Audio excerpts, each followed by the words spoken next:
ဘလို့နေရမယ်ဆိုတာမသိတာကအမှန်တော့ပို့ပြီးတော့ပြင်ပန်းတယ်နော်အကြောင်းဘုံဘုံအိမ်တော့လည်းပြောဘူးတယ်ဘဝမှာပြဿနာတစ်ခုခုကြုံလာတဲ့အခါမှာဘာလို့အောင်မလဲဘာလို့အောင်မှမသိတာကအဆိုးဆုံးဘာလို့ရမယ်ဆိုတာကိုသိပြီးတော့လုံနိုင်တဲ့လောက်လုံနေတယ်ဆိုရင်ဒီလောက်ခါမခဲ့ဘူးဘာလို့အောင်မသိလို့ဘာမှမလုပ်ဘဲနဲ့ဒီတိုင်းကြီးနေရတယ်ပြဿနာကလည်းပြေးလည်းမသွားဘူးအဲ့လူကြီးနေရတာကပို့ပြီးခန်းခဲ့တယ်ပို့ဆိုးပါလေအဲ့တော့တရားဓမ္မတွေလာပြောကြတာကိုကြားတဲ့ခါမှာအင်တန်ဝန်းတာတယ်နော်ဟိုခန့်ငယ်ငယ်တုန်းကတော့ဘုံဘုံနည်းနည်းဟိုအမြင်လွဲကြတာတစ်ခုရှိတယ်အဲ့ဒါဘာလဲဆိုတော့ပြောရနေလေတိတ်ထူးမှာမဟုတ်ပါဘူးအဲ့လိုအမြင်လွဲကြတာလေးတစ်ခုရှိတယ်နော်ဒါပေမဲ့အခုတဖြည်းဖြည်းပြောလဲပြောလာတယ်ဘုံဘုံလည်းအသက်ကြီးလာတယ်တရားဓမ္မတွေကလည်းအသက်ကြီးလာကြတယ်ဆိုတော့အကြောင်းအမျိုးကြောင့်ပေါ့နော်တရားဓမ္မတွေတက်ကလည်းပဲနားလည်ဖို့ကြိုးစားကြတယ်ဘုံဘုံကလည်းတက်နေလောက်နားလည်အောင်ကြိုးစားပြီးတော့ပြောတယ်ပြောတော့တော်တော်သဘောပေါက်ကြတယ်သဘောပေါက်တော့ဘလို့အမြင်ပြောင်းသွားလဲဆိုတော့ပြောရင်ထူးပါတယ်ဟောပြောဖို့လိုပါတယ်ကျန်ကျန်ဖမှန်နှိုင်းတယ်လို့တော့မထင်စေချင်ဘူးမြတ်စွာဘုရားဖြစ်တော်မူပါသားတော့တရားမဟောခြင်းဘူးဆိုတဲ့စိတ်ကူးမျိုးဖြစ်ပေါ်တယ်ဆိုတာကိုစာပေထဲမှာဖတ်ဖူးတယ်နော်အဲ့တော့သူလို့နှိုင်းတာတော့မဟုတ်ပါဘူးတိုးတော့တခါတလေပြောရမယ့်အကြောင်းအရာကပြောရခက်တော့နားလည်ပါမလားတန်ဖိုးထားပါမလားဆိုတဲ့စိတ်ကဖြစ်တယ်နော်တိုးတော့လဲအခုတော့ဘယ်လိုတွေ့ရလဲဆိုတော့နားလည်တဲ့လူတွေတော်တော်များပါတယ်တန်ဖိုးထားတဲ့လူတွေလည်းတော်တော်များပါတယ်ဆိုတာတွေ့ရပါတယ်အဲကြောင့်ဘုံဘုံကပို့ပြီးတော့ရှင်းလင်းအောင်နားလည်လွယ်အောင်သဘောပေါက်လွယ်အောင်ဟိုအရွယ်သုံးပါးလုံးအတွက်ပြောချင်တာပါနော်ဟိုအသက်60ကျော်90 80ဒကာကြီးတွေဒကမကြီးတွေလည်းပြောချင်နော်50ပတ်ဝန်းကျင်ဒကာဒကမတွေလည်းပဲပြောချင်ပါတယ်တယောက်ငယ်တဲ့အရွယ်တွေ10နှစ်15နှစ်အရွယ်လောက်ကနေစပြီးတော့အဲဒီပထမရေသူတို့လည်းပြောချင်တယ်အဲ့တော့ပထမရေရောဒုတိယရေရောတတိယရေရောအရွယ်သုံးပါးလုံးအတွက်ကိုပြောပြချင်ပါတယ်တချို့တစ်ဆင့်ပြောကြတယ်ကြားတယ်ဘလောက်ကျင့်တတ်စရာကောင်းတယ်လဲဆိုရင်ဟိုတလောကဖုန်းဝင်ရဲ့တပည့်လေးတွေကသာဝလိတော့ကိုထုတ်လိုက်တယ်ဘဝဆိုတဲ့ကြောင်းဆိုလို့အဲ့ဒီတရားလေးကိုဘုံဘုံအတန်ရှိတ်ပါတယ်အဲ့ဒီထက်မှာအမှားတွေတော့တော်တော်များများပါနေတယ်နော်သူတို့ကစာစီပြီးမှအမှားပြင်မှုဘုံဘုံစီကိုသူတို့မလားမပေးတော့စီတဲ့ထက်မှာအမှားတွေအများကြီးပါသွားတယ်သို့တော်လည်းပဲအဲ့ဒီစာအုပ်ကလေးကတစ်ခင်းကြီးတစ်ဆင့်ပြန်သွားလိုက်တာအသက်80ကျော်တရားကြီးတယောက်စီကနေစာဆောင်ရောက်လာတယ်သူကအဲ့ဒီစာအုပ်ကိုမိတ်ဆွေတယောက်စီကခဏငှားပြီးတော့ဖတ်တာတဲ့ကြိုက်လုံးလို့တအုပ်လုံးကိုလျင်းနဲ့ကူးပြီးတော့ယူထားလိုက်ပါတယ်ဟောအသက်80ကျော်တရားကြီးကနော်အဲ့ဒီစာအုပ်ကလေးကိုသဘောကျလုံးလို့တဲ့တအုပ်လုံး15ရက်လောက်ကြာတယ်ဒီခင်ဗျအသက်80ကျော်ကြီးလျင်းနဲ့ကူးယူပါတယ်ဖိုတိုကော်ပီကူးတယ်ဆိုတာတော့အများကြီးကြားရပါတယ်နော်တချို့တကကြီးဆိုဖိုတိုကော်ပီကူးရတဲ့ဈေးတော်အကုန်ကြခန်းပြီးတော့ကူးပါတယ်တချို့ကော်ပီတွေအများကြီးကူးပြီးတော့တစ်ဆင့်ဓမ္မဒါနလုပ်ကြတယ်ဘယ်လိုလဲကြားရတယ်နော်တရားတိတ်ခွေတွေနဲ့ပတ်သက်ပြီးတော့လည်းပဲအဲ့ဒါလိုပဲကြားရတာတွေအများကြီးရှိပါတယ်ဒီတရားတိတ်ခွေတွေကအနောက်နိုင်ငံတွေထိအောင်တော်တော်လေးပြန့်နှံ့သွားတော့နော်အဲ့တော့အခုတစ်ခုမကြသေးခင်ကကြားရတာထောင်းပိုင်းဖော်မလာထောင်းမှုဖော်မလာမသိဘူးတခါကြီးတယောက်ကအဲ့တရားတိတ်ခေတွေကိုသူကမိတ်ဆွေတယောက်စီကနေရလို့သူနာတယ်နာတော့သူစိတ်ထဲမှာတန်းသဘောကျတာနဲ့ထောင်းထဲမှာပဲညနေဘက်မှာအတန်ချက်စစ်ကြီးနဲ့အဲ့တရားတိတ်ခေကိုဖွင့်ပေးတယ်ဖွင့်ပေးတော့ကြာတော့ထောင်းကြနေတဲ့အချင်းသားတွေဆိုတော့နော်သူတို့လည်းပဲစိတ်ဝင်စားလာတယ်နော်မတော်တဆတခုခုမသိတော့တာလုံးပြီလို့ထောင်ကျသွားတာပါနော်ဒါဆိုတာဘယ်သူမှမဆိုဖြစ်နိုင်တယ်နော်ထောင်ထဲရောက်နေတဲ့လူတွေကိုကြည့်ပြီးတော့အဲ့လူတွေကလူစိုးလူမိုက်ကြီးတွေငါတော့သူတို့လိုဘယ်တော့မှမဖြစ်ဘူးလို့ဒီလိုတွေးလို့မရဘူးနော်ဘုံဘုံလူတွေအများကြီးကိုလေးလာကြည့်ဘူးတယ်တခါတလေ မထင်မဲ့နဲ့လုံမိတဲ့ကိစ္စတစ်ခုလုံးဝရည်ရွယ်ချက်မရှိဘဲနဲ့လုံမိတဲ့ကိစ္စကြောင့်တစ်သက်လုံးအပြစ်ဒဏ်ပေးခံရတာမျိုးတွေရှိနေတယ်နော်ဒါကြောင့်ထောင်ကျနေတဲ့လူတွေအားလုံးဟာလူ့မာကြီးတွေလို့ဒီလိုယူဆလို့မရအောင်နော်အဲ့ထက်မှာအင်မတန်စိတ်ကောင်းရှိတဲ့လူတွေလည်းပါနေမှာပါနော်အဲ့တော့အဲ့ဒီထောင်မှုစီအစားလည်းဖတ်ရတယ်နောက်တော့သူကလိတ်ခွေတွေများများရအောင်စူဆောင်းပြီးတော့နေ့တိုင်းညနေဘက်မှာထောင်ထဲမှာအဲ့ဒီတရားတိတ်ခွေတွေဖွင့်ပေးတယ်နော်ထောင်အကျဉ်းသားတွေကတရားနာရင်နဲ့တရားထိုင်ကြတယ်အဲ့တော့သူတို့ထောင်အကျဉ်းသားအချင်းချင်းဆက်ဆံရေးထောင်အကျဉ်းသားတွေနဲ့သူတို့ကိုအုပ်ချုပ်ရတဲ့လူတွေနဲ့ဆက်ဆံရေးကစရင်းကတော့မပြေလည်တာတို့ဘာလို့ပြဿနာဖြစ်တာတို့မရှိတော့ဘူးနည်းသွားတယ်နော်အဲ့တော့တေချာဆန်းကြည့်ပါလူတိုင်းမှာစိတ်ကောင်းရှိပါတယ်နော်တစ်ခါတလေစိုးတဲ့စိတ်လည်းဖြစ်တာပါနော်သို့တော့စိတ်ကောင်းလေးကတော့ရှိပါတယ်လူတိုင်းမှာရှိပါတယ်အဲ့ဒါလေးကိုတော့မေ့မထားဘူးအရေးကြီးတယ်နော်လူတိုင်းမှာစိတ်ကောင်းရှိတယ်ဆိုတာမေ့မထားဘူးအရေးကြီးပါတယ်ဟိုပြီးတော့အဆင်ပြေသွားမယ်ပြေလည်သွားမယ်နော်အဲ့တော့အခက်အခဲတွေပို့ပြီးတော့အဆင်ပြေသွားမယ်ဆိုတဲ့စကားကိုပဲတစ်ခါပြန်စဉ်းစားကြည့်ရင်အခက်အခဲတွေကရှိနေလို့ဆိုတဲ့အဓိပ္ပာယ်လည်းပါနေပြီနော်အဲ့တော့ဘဝမှာအခက်အခဲတွေမရှိရင်ကောင်းမလားလို့မေးရင်တော့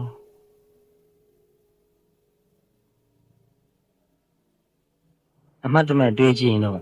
ဘဝမှာဘာမှအခက်အခဲမရှိရင်တိတ်ကောင်းမှာပဲလို့တွေးကြမှာနော်တချို့ဆိုရင်လည်းပဲစူတောင်းတဲ့ထက်မှထည့်လေးရှိတယ်နော်လူတရတဲ့ဘဝမျိုးဖြစ်ရပါလို့ဤအဲ့လိုမျိုးဖြစ်နေတာဘယ်နှယောက်လောက်များရှိတယ်လဲမရှိသလောက်ပါနော်အဲ့တော့အခက်ခဲဆိုတာဘဝရဲ့သဘာဝပါပဲ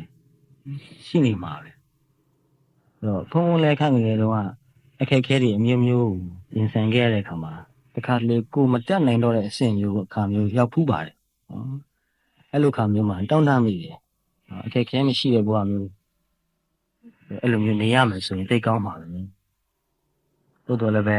တဖြည်းဖြည်းလူဘဝရဲ့သဘာဝကိုပို့ပြီးတော့သဘောပေါက်လာတဲ့အခါမှာတဖြည်းဖြည်းအခက်ခဲရဲ့သဘာဝကိုလည်းပို့ပြီးတော့သဘောပေါက်လာတဲ့အခါမှာဘယ်လိုသဘောပေါက်လာလဲဆိုတော့အခက်ခဲမရှိတာမကောင်းပါဘူးဟောတွေ့ကြုံလာတဲ့အခက်ခဲကိုတတိနဲ့ဉာဏ်နဲ့သဘောထားကြီးကြီးနဲ့ဖြေရှင်းနိုင်တဲ့အရေးချင်းပဲရှိဖို့လိုပါတယ်ဘာအခက်ခဲမှမရှိတဲ့ဘဝကိုနေသွားတဲ့လူဟာဘာရင်ကျက်မှုမှမရှိနိုင်ဘူးတချို့တတိထားကြည့်ပါကိုပတ်ဝန်းကျင်မှာကိုလောက်အခက်ခဲမများတဲ့လူကြီးရှိမှာပါနော်သူတို့ဘဝမှာအစစရရတိတ်လွယ်ကူပြီးတော့တိတ်ပြည့်စုံနေတယ်အဲ့ဒီလူတွေရဲ့စိတ်ရည်သဘောထားနဲ့အသိဉာဏ်ကိုတခြားကဲခတ်ကြည့်တိတ်ကလေးဆန်ပါဟုတ်ပါအကြောင်းအဲ့ဒါလေးပြောချင်တာနော် There was a time when I thought it was a nuisance to be confronted with a problem ဒီချိန်လုံးကနော်တွေးခဲ့ဘူးပါလေအခက်အခဲတွေပြဿနာတွေနဲ့တွေ့ကြုံနေရတာဟာစိတ်အနှောင့်အယှက်ဖြစ်တာပဲနော်တိတ်ဒုက္ခများတာပဲမကျင်တတ်တရားကြီးပါဒီလိုတွေးခဲ့ဘူးပါတယ်နော်အဲ့တော့တွေးခဲ့ဘူးတယ်ဆိုတဲ့စကားကိုပြန်စဉ်းစားလိုက်ရင်အခုအဲ့လိုမတွေးတော့ဘူးဆိုတာပါနေပြီနော် there was လို့ပြောခဲ့တာ I tried to get rid of it တခါလေပြဿနာကိုမြန်ဖျောက်ပစ်ခြင်းနော်ဒီမျိုးစုံနဲ့ဖျောက်ပစ်ခြင်း I tried to get somebody else to solve it for me တခြားတရားကိုပြဿနာကိုခက်ခဲကိုဖြေရှင်းပေးစေခြင်းတယ်နော်ကိုခက်ခဲကိုမဖြေရှင်းခြင်းဘူးသူများကိုဖြေရှင်းပေးစေခြင်းတယ်မိဘဖြစ်ခြင်းလည်းဖြစ်မယ်ဆရာသမားတွေဖြစ်ခြင်းလည်းဖြစ်မယ်နော် but that time was long ago အဲ့ဒါလို့ကိုပြဿနာကိုသူများကိုဖြေရှင်းပေးစေခြင်းနဲ့ဆိုတော့တောင်းတမှုမျိုးဖြစ်ခဲ့တာဟာကြာခဲ့ပါပြီကြံခဲ့ပြီပြီးခဲ့ပြီပြဿနာကိုမဖြေရှင်းမနဲ့ရှောင်နေတာလည်းပဲအဲ့ဒါဟိုးရှိတော့ကပါလို့ပြောတော့မှာနော်အများကြီးကြာခဲ့ပြီ It was a great day in my life when I discovered the wonderful purpose of problems. ဘဝမှာနော်ဒီပြဿနာတွေအခက်ခဲတွေရဲ့အမတန်ထူးခြားတဲ့အံ့ဩစရာကောင်းတဲ့ဟိုအကြောင်းတရားတွေကိုသဘောပေါက်လာတဲ့အခါမှာအဲ့ဒီသဘောပေါက်လာတဲ့နေ့ဟာကိုယ့်အတွက်အမတန်နေထူးနေမြတ်ကြီးပဲအမတန်ဝန်တာအားရစရာကောင်းတဲ့နေထူးနေမြတ်ကြီးပဲဆိုတော့ခံစားရတယ်အဲ့တော့စာပေတွေကအချက်ကိုပြောရရင်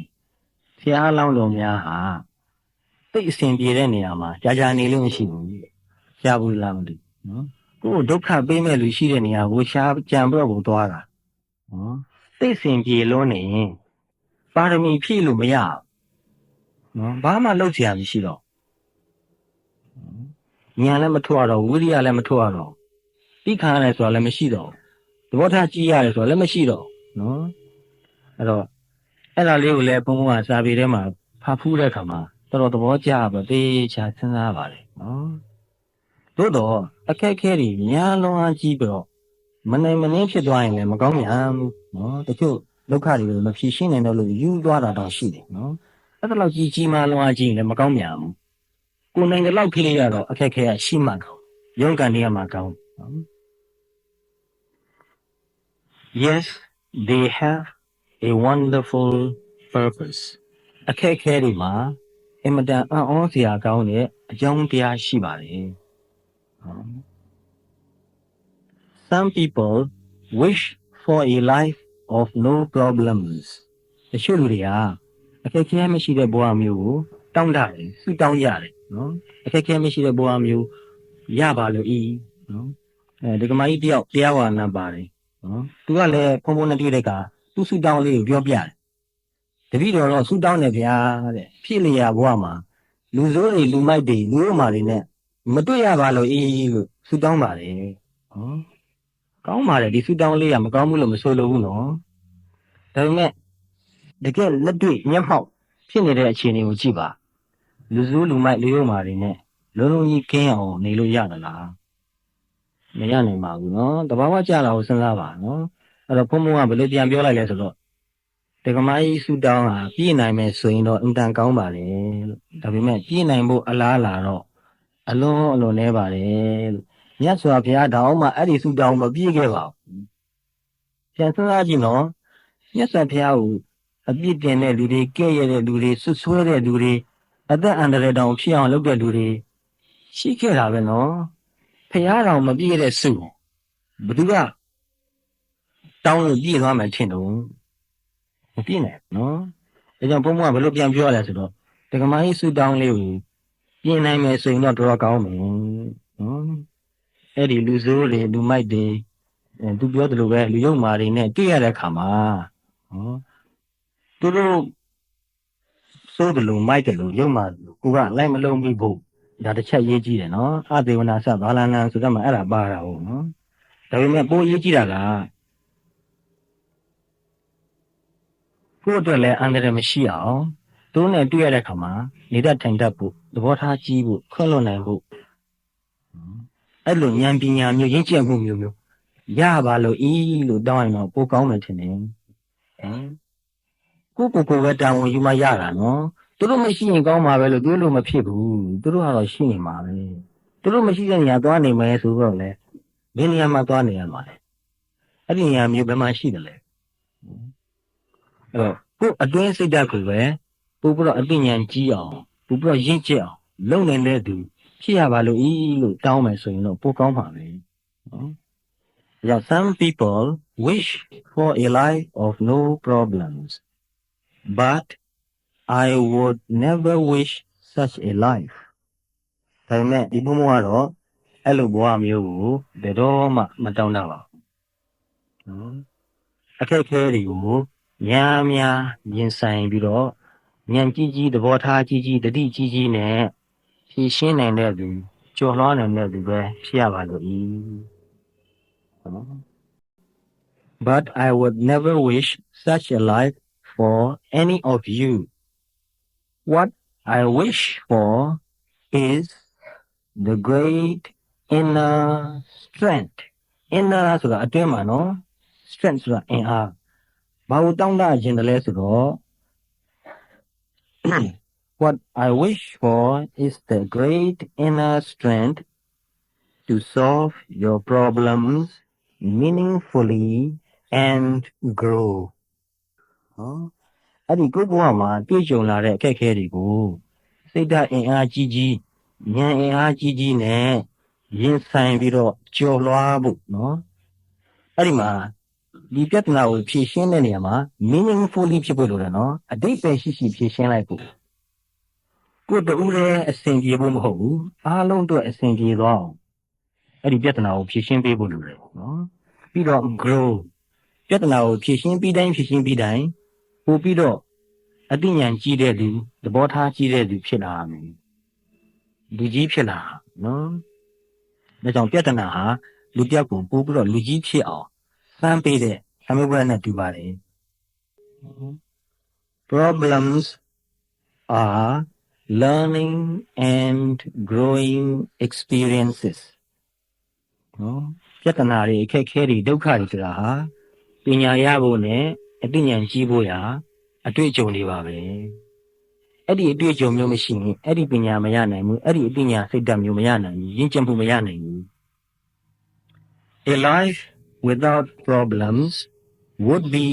a barren existence ဘာမှအခက်အခဲမရှိဘာမှပြဿနာမရှိတဲ့ဘဝဟာဘာနဲ့တူမလဲဆိုတော့ဘာမှကုန်းဆိုတာလည်းမရှိချိုင်းဆိုတာလည်းမရှိတစ်ပင်တောတောင်လည်းမရှိတဲ့လွန်ကြီးခေါင်ကြီးနဲ့တူတယ်နော် barren ဆိုတာဘာမှမရှိဘူး barren existence နော်တနည်းအားဖြင့်ဆိုတော်တော်ပြင်းစရာကောင်းပါပါနော်ဒါကြောင့်တခါကြီးတယောက်ကမေးတယ် why is there so much dukkha နော်ဒုက္ခတွေဘာလို့လောက်တောင်များတာလဲတဲ့နော်အဲ့ဒါကိုနောက်တယောက်က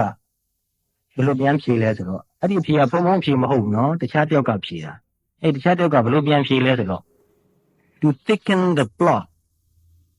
နော် plot ဆိုတာသိလားအဲ့ဒီဇလန်းဇက်ကွက်ကို plot လို့ခေါ်တယ်နော်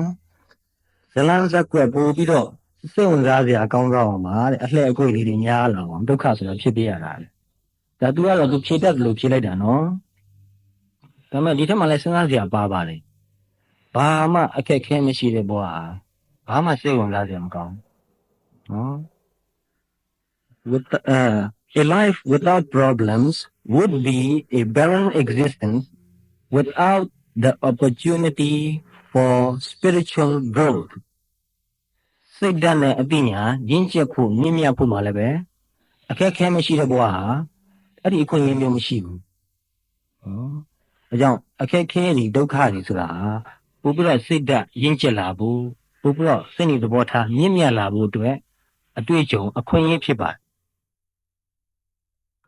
Life is a series of tests ဘဝဆိုတာသမဝဲအစဉ်စဉ်ပဲနော်နေ့တိုင်းသမဝဲအစစ်ခန်းနေရတာနော်ဒါကြောင့်ဘဝဆိုတဲ့အကြောင်းဆိုတဲ့တရားလေးကိုပုံမခေါ်ခဲ့တာဘဝဆိုတာအကြောင်းပါနေ့တိုင်းသင်ခန်းစာတွေရနေတယ်နေ့တိုင်းသမဝဲတွေစစ်နေတယ်နော် Life is a series of tests but if you pass your tests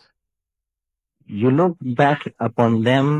as good experiences သမဝဲအောင်သွားလို့ရှိရင်တော့အဲ့ဒီအခက်ခဲကိုအဲ့ဒီအတွေ့အကြုံကိုအင်မတန်ကောင်းတယ်အင်မတန်အကျိုးများတယ်လို့ဒီလိုပြန်မြင်ရတယ်နော်အဲ့တော့ကိုယ့်ကိုယ်ပြန်မေးကြည့်ပါအခက်ခဲတစ်ခုခုကိုတကယ်အကောင်းဆုံးနည်းနဲ့ဖြေရှင်းလိုက်လို့အခက်ခဲပြေလည်သွားတဲ့အခါမှာစိတ်ထဲမှာဘယ်လိုခံစားပို့ပြီးတော့လူကြီးဆန်တဲ့စိတ်ဓာတ်မျိုးကိုခံစားနော်ပို့ပြီးတော့ရင့်ကျက်သွားတဲ့ခံစားမှုမျိုးကိုရတယ်ပို့ပြီးတော့မြင့်မြတ်သွားတဲ့ခံစားမှုမျိုးကိုရတယ်နော် Concealed in every new situation we face is a spiritual lesson to be learned and a spiritual blessing for us if we learn that lesson. ကိုတွေ့နေကြုံနေရတဲ့အတွေ့အကြုံတိုင်းရဲ့နောက်ွယ်မှာဖုံးထားတယ်လို့ဖြစ်နေတဲ့ နန္တရားပိုင်းမြင့်မြတ်ဘူးပိုင်းနဲ့ဆက်ဆိုင်တဲ့သင်္ကန်းစာတစ်ခုရှိနေတယ်အတွေ့အကြုံတိုင်းရဲ့နောက်ွယ်မှာမြင့်မြတ်တဲ့သင်္ကန်းစာရှိနေတယ်အဲ့ဒီသင်္ကန်းစာကိုကရလိုက်တယ်ဆိုရင်ကိုယ့်အတွက်အဲ့ဒါဟာမင်္ဂလာတစ်ခုပါပဲဒါကတော့သူတို့က blessing ဆိုတဲ့အင်္ဂလိပ်စကားလုံးကိုမင်္ဂလာလို့ဒီလိုပဲကောက်တယ်နော်ဒါဖြင့်မင်္ဂလာဆိုတဲ့အဓိပ္ပာယ်ရောဘာလဲလို့မင်းဘယ်နဲ့ဖြေမင်္ဂလာဆိုတဲ့အဓိပ္ပာယ်ကရိုးရိုးပြောရရင်တော့အောင်မြင်ဖို့ကြီးပွားဖို့ပြည့်စုံဖို့တိုးတက်ဖို့ရာအကြောင်းအဲ့ဒါကိုမင်္ဂလာလို့ခေါ်ပါတယ်နော်ဆိုတော့အခက်အခဲတစ်ခုကိုရင်ဆိုင်လိုက်တိုင်းနော်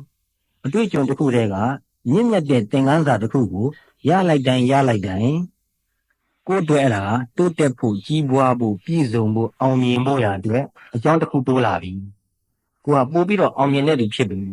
နော် It is good to be tested စမ်းခံရတာဟာအင်မတန်ကောင်းပါလေနော်ပြီးခဲ့တဲ့2ပတ်လောက်ကပဲဒကမကြီးတယောက်ကလာပြောတယ်သူ့ဘဝမှာဒုက္ခတွေတော်တော်များများနဲ့တူပါတယ်သူကလာပြောတယ်အရှင်ဘုရားတဲ့ဘဝဆိုတာအစမ်းခံရတာများဖြစ်နေရောလားတဲ့မှန်ပါတယ်အစမ်းခံနေရတာပါနော် It is good to be tested we grow and learn through passing tests အဲ့တော့အခက်အခဲတွေကိုသမုပ္ပါဒ်တွေကိုအစစ်ခံပြီးတော့အောင်မြင်သွားတဲ့အခါမှာကိုကပို့ပြီးတော့ကြီးတဲ့လူဖြစ်လာတယ်ကြီးပွားတဲ့လူဖြစ်လာတယ်အသိဉာဏ်ကိုစိတ်ဓာတ်ကိုနော် I look upon all my tests as good experiences ပေါ်လေငယ်လေးတွေကလောကဓာတ်လေးအများကြီးကြုံခဲ့ရတာအခုပြန်ပြီးတော့စဉ်းစားကြည့်တဲ့အခါမှာအဲ့ဒါတွေအားလုံးဟာတော်တော်အကျိုးများပါတယ်အမှန်တန်ကောင်းပါတယ် We cannot expect to go through life without being confronted with pain ဒုက္ခနဲ့မကြုံရဘဲနဲ့နော်ကိုယ်ဆင်းရဲမှုစိတ်ဆင်းရဲမှုနဲ့မကြုံရဘဲနဲ့ဘဝခီးကိုဖြတ်သန်းသွားလို့မရပါဘူး Through our meditative practice we can learn to experience pain without hurt တော့ဒီမှာ pain ဆိုတာနဲ့ hurt ဆိုတော့စကားလုံးနှလုံးပါတယ်နော်တရားအထုတ်ခြင်းအပြင်စိတ်ဓာတ်တည်ငြိမ်မှုအေးချမ်းမှုယဉ်ကျေးမှုရလာမယ်ဝိပဿနာဉာဏ်ကြီးရင့်ကျက်လာမယ်ဆိုရင်ဒုက္ခနဲ့ကြုံရပေမဲ့စိတ်ဆင်းရဲမှုသိမ့်မဖြစ်တော့ဘူးအဲ့တော့ pain ဆိုတာကပြင်ပဒုက္ခလို့အဓိပ္ပာယ်ကောက်ပါ hurt ဆိုတာကစိတ်ဆင်းရဲမှုလို့အဓိပ္ပာယ်ကောက်ပါနော်အဲ့တော့ဘုရားဟောထားတာလည်းတစ်ခုရှိတယ်နော်နကုလပိတ္တာကိုဟောတာအာတုရကာယတမေတတောစိတ်တံအနာတုရံဘဝိတ္တိကိုမှပင်နာကျင်တော်လည်းပဲစိတ်မှမနာကျင်အောင်နေမယ်လို့အဲ့လိုကျင့်ပါလို့နော်အဲ့တော့ခန္ဓာကိုယ်ဆင်းရဲမှုတွေလည်းရှိမယ်ပတ်ဝန်းကျင်မှာလည်းပဲတခြားကိစ္စတွေအဆင်မပြေတာတွေကလည်းပဲရှိမှာပဲနော်အဲ့ဒါလို့အဆင်မပြေမှုပင်ရှိတော်လည်းပဲစိတ်မှာလုံလုံကဲကဲပင်ပန်းမှုဆင်းရဲမှုမဖြစ်အောင်နေတတ်ရင်ရတယ်နော်ဒါပေမဲ့အဲ့ဒါကတရားထုတ်မှဖြစ်မှာဒါကြောင့် through our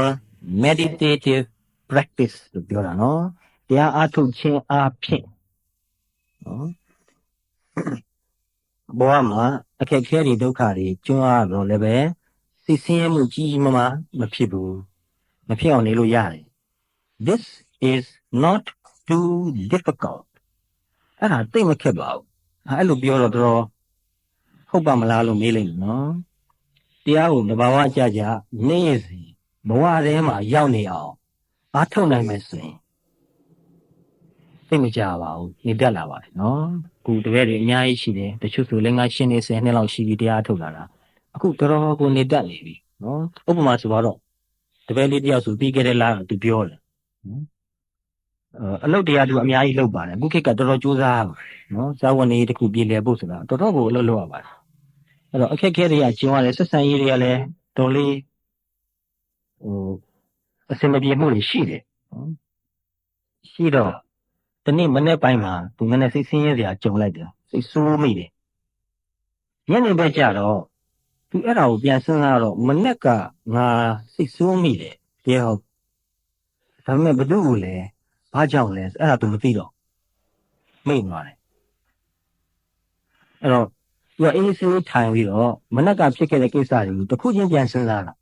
ဘယ်ကိုသွားတယ်ဘသူနဲ့တွေ့တယ်ဘာပြောလဲတဖြည်းဖြည်းသူပြန်ဖော်တဲ့ခါကျတော့ပေါ်လာတယ်နော်သူဒီလိုပြန်ဖော်တာရည်ရွယ်ချက်ကဘာလဲဆိုတော့အဲ့ဒီဖြစ်ခဲ့တဲ့ကိစ္စတွေကသင်္ကန်းစာလိုချင်လို့နော်သူကအခက်ခဲတဲ့ကသင်္ကန်းစာကိုအမြဲတမ်းယူလို့ရှိတဲ့သူဖြစ်တယ်သင်္ကန်းစာလိုချင်လို့အဲ့ဒီကိစ္စကိုပြန်စဉ်းစားပြီးတော့ဖော်ကြည့်တယ်ဖော်ကြည့်တော့သူကဘယ်လိုပြောလိုက်လဲသူ့ကိုနည်းနည်းတင်စည်းပြီးပြောသွားတယ်နည်းနည်းအနိုင်ကျင့်ပြီးတော့ပြောသွားတယ်ပြီးတော့သူ့ထက်လည်းနည်းနည်းကြီးတဲ့လူဖြစ်နေတော့ပြန်ပြီးတော့လည်းရွယ်သူချင်းပြောတယ်လို့ပြန်ပြောလို့မဖြစ်တော့တော်တော်လည်းပဲခါခက်သွားတယ်ဆိုတော့ညနေပဲကြာတော့အဲ့ဒါကိုတေးချာသူပြန်သုံးသပ်ကြည့်တော့သူ့ဘက်ကလည်းပဲမာနလေးနည်းနည်းရှိနေတယ်ဆိုတာကိုသူတွေ့ရတယ်နော်ကိုယ်မာနကနာသွားတာနော်ဘယ်သူနာတာတော့မာနကနာသွားတာနော်ငါ့ကိုသူကဒီလိုပြောရလားနော်အနိုင်ကျင့်ပြီးပြောတာနာသွားတာနော်အဲ့တော့ဒီမာနလေးကိုပြန်ကြည့်တော့မာနလေးကိုမြင်ရတော့တဖြည်းဖြည်းပြေသွားရောနော်အမှန်တော့နာသွားတာဟာနော်ကိလေသာနာသွားတာတခြားနာစရာဘယ်သူမှမရှိဘူးနာစရာပုဂ္ဂိုလ်တော်မရှိဘူးနော်အဲ့တော့ဒီတစ်ပတ်လေးဟာဘာဖြစ်လို့သူမိတ်သွားလဲအဲ့ဒီပြောနေတုန်းမှာနားထောင်နေတုန်းမှာစိတ်ဆိုးနေတုန်းမှာတောင်မှသူကတတိလေးရှိနေတယ်နော်တတိလေးရှိတော့သူကတေးထားတဲ့သဘောမျိုးမရှိဘူးတိတိပြောက်နေနိုင်တယ်နော်အဲ့တော့ဘုရားဟောတဲ့မှာဥပမာလေးတစ်ခုရှိတယ်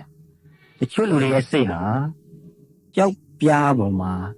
ခြုံနဲ့တန်ချောင်းနဲ့ချစ်ထားတဲ့စာလူလေအထက်ထက်ခါကချစ်ပြီးရေးထားတာကြောက်ထက်မှာထွင်းထားတဲ့စာလူပဲနော်ကြောက်မှာစာထွင်းထားရင်ဘယ်လောက်ကြာခါမလဲအမတန်ကြာမှာနော်နှစ်ပေါင်းထောင်နဲ့ချီပြီးတော့မှကြာချင်းကြာမှာနော်တချို့လူတွေရဲ့စိတ်ဟာတဲ့တဲပေါ်မှာစာရေးတယ်လို့ပဲတဲ့နော်တဲပေါ်မှာအယုတ်ရေးတယ်လို့ပဲဘယ်လောက်ကြာခါမှာလဲခဏပဲတော့ကြာလေးတိုက်လိုက်ရင်တဲတွေကလွင့်ပါသွားမယ်ဖုံးသွားမယ်နော်နောက်တချို့လူတွေရဲ့စိတ်ကတော့တဲ့ရေးပေါ်မှာစာရေးတယ်လို့ပဲအယုတ်ရေးတယ်လို့ပဲဘယ်လောက်ကြာခါမလဲရေးလို့ဘုံမရဘူးအရာကိုမထင်တာနော်အဲ့တော့အဲ့တလောက်ကြည့်ဖြစ်နိုင်မယ်ဆိုရင်တော့အင်တန်ကောင်းတာပေါ့နော်သို့တော်ဖြစ်ဖို့တော့တော်တော်မလွယ်ပါဘူးသို့တော်ဒုတိယတန်းစားလောက်ကတော့ဖြစ်နိုင်ပါတယ်တဲပေါ်မှာစာရေးလိုက်တယ်လို့လောက်ကတော့ဖြစ်နိုင်ပါတယ်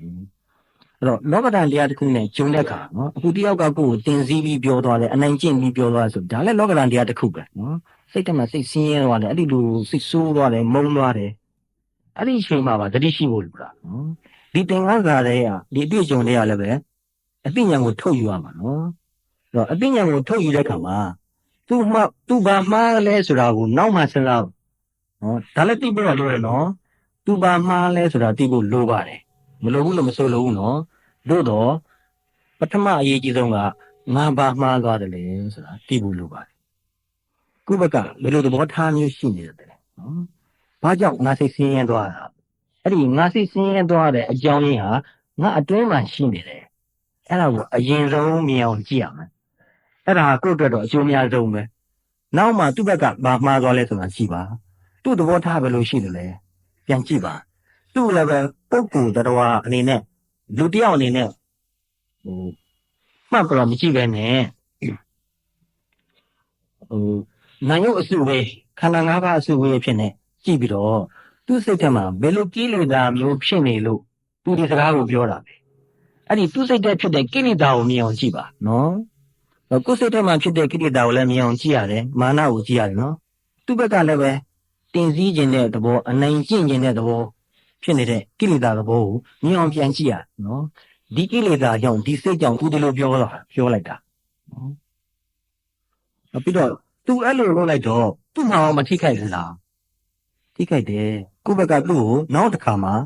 ရင်းနှီးပုံမှုလင်းပြောဖို့နည်းနည်းဝင်လေးသွားတယ်သူ့ကိုရှောင်ခြင်းလာတယ်သူ့မှာမိတ်ဆွေကောင်းယော့သွားတယ်ဒါကြောင့်ဘုံဘုံကတော့တတိပေးပါလိုက်တကယ်လို့အဲ့ဒီလူနဲ့ပြန်ပြီးတော့ပြေးလဲအောင်ကြိုးစားပါ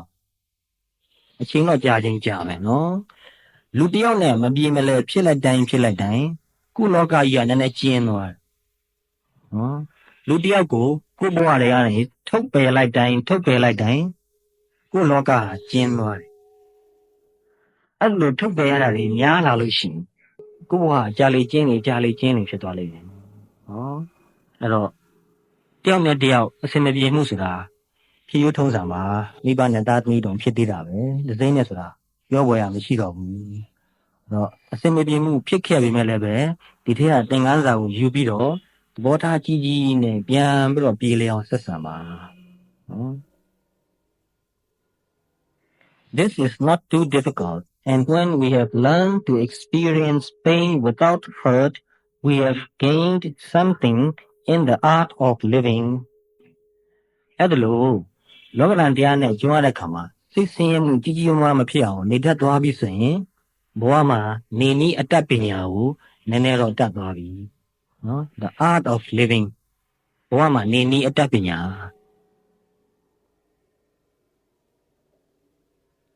ဆိုတော့ကိုယ်စိတ်ကိုတီးပြီးတော့ငြင်းချမ်းအောင်နေတဲ့အလေးချင်းများရလာလို့ရှိရင်နော်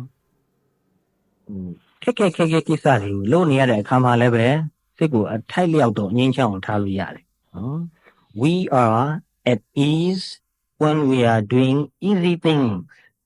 လွယ်ကူတဲ့အလုပ်ကိုလုပ်နေရတဲ့အခါမှာစိတ်ကတက်တာနဲ့လုပ်လို့ရတယ်နော်ဒါဘာထူးဆန်းတယ်လဲ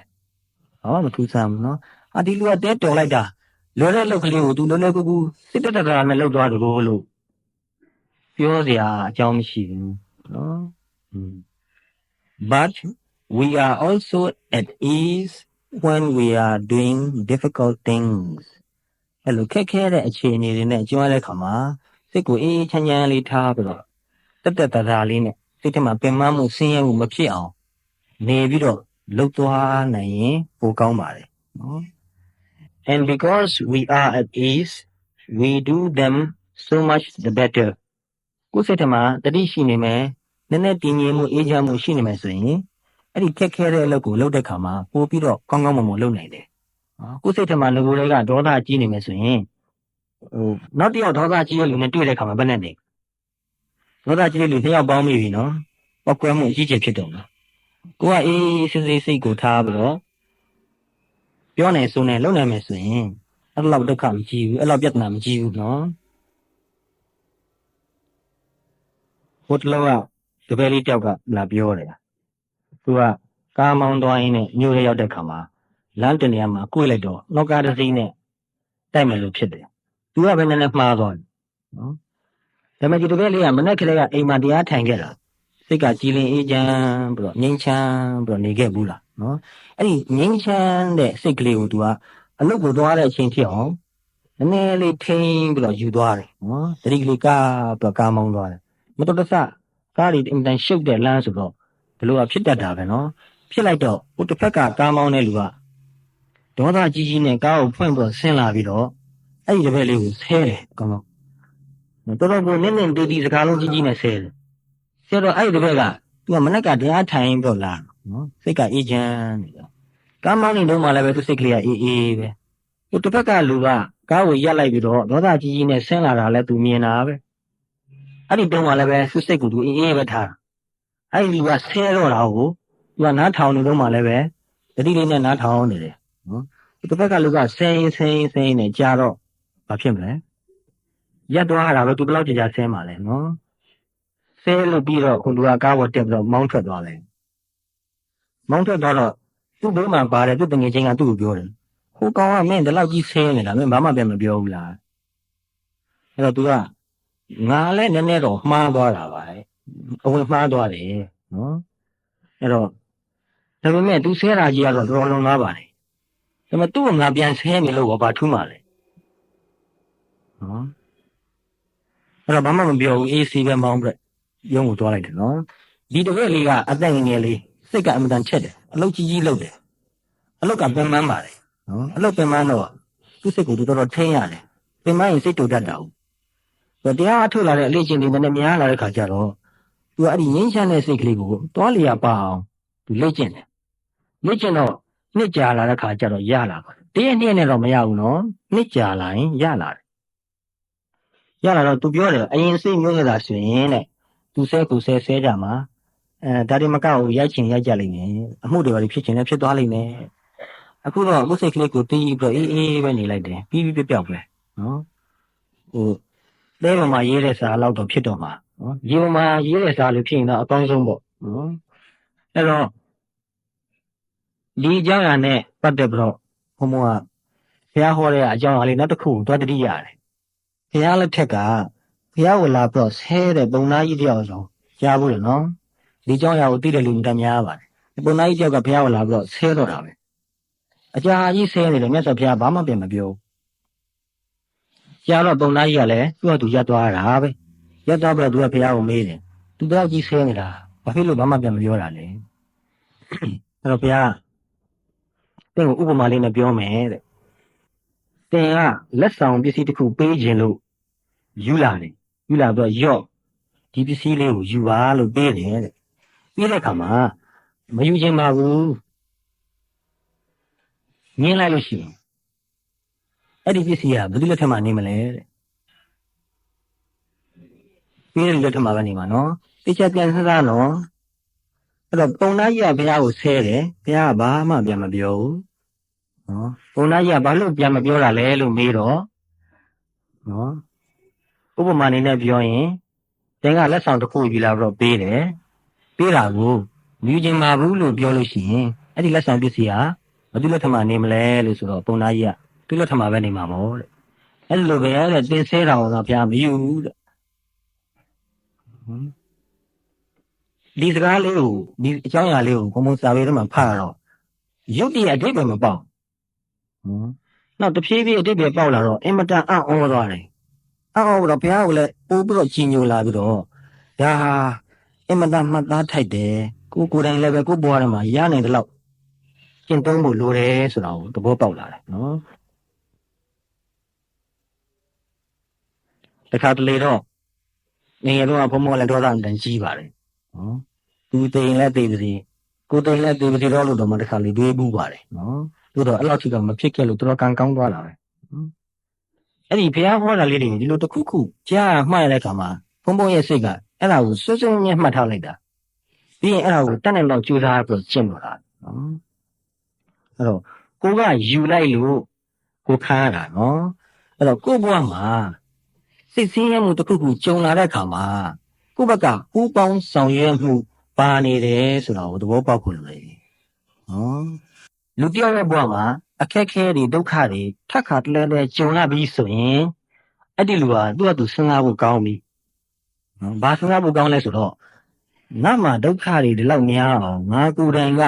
ဘယ်လောက်ပူးပေါင်းဆောင်ရွက်ပြီးတော့လုပ်ပေးနေတယ်လဲဒါကိုစဉ်းစားဖို့ကောင်းတယ်နော်အနောက်နိုင်ငံ psychology မှာလည်းပဲဒီအကြောင်းအရာကိုဆွေးနွေးထားတာကိုဘုံဖတ်ဖူးတယ်တချို့လူတွေကကြုံနေကြဒုက္ခတစ်ခုကိုထပ်ခါသူ့ဘဝမှာကြုံရတယ်ဒီဒုက္ခပဲသူထပ်ခါကြုံနေရတာနော်အဲ့လိုလူတွေကိုစိတ်ပညာရှင်ကြီးတွေကတေးသေးချာချာလေ့လာပြီးတော့သုံးသပ်ကြည့်တဲ့အခါဘာတွေ့ရလဲဆိုတော့အဲ့ဒီလူကိုယ်တိုင်ကအဲ့ဒီဒုက္ခမျိုးကြုံအောင်သူကိုယ်တိုင်ဝင်လုပ်ပေးနေတယ်အဲ့ဒါကိုအင်္ဂလိပ်လိုဆိုရင် participation of evil လို့သူတို့ခေါ်တယ်နော်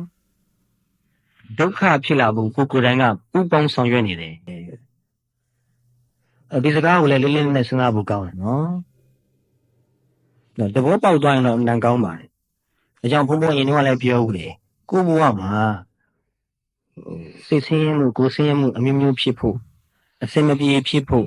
မအောင်မြင်ဖို့မကြီးပွားဖို့လုပ်နေတဲ့အကြောင်းတရားဟာကိုယ်စိတ်ထဲမှာပဲရှိတယ်ဒါကြောင့်တရားအားထုတ်ပြီးတော့ကိုယ်စိတ်ကိုကိုကြည့်ပြီးတော့ကိုယ်တိုင်အဲ့ဒါလို့ကိုယ့်ဟာကိုယ်ဒုက္ခရောက်အောင်လုပ်နေတာတွေကိုမြင်ပြီးတော့ရပ်တန့်လိုက်လို့ဆိုရင်ဖယ်ရှားလိုက်လို့ဆိုရင်ကိုယ့်ဘဝကိုပြီးတော့လမ်းချောသွားလိမ့်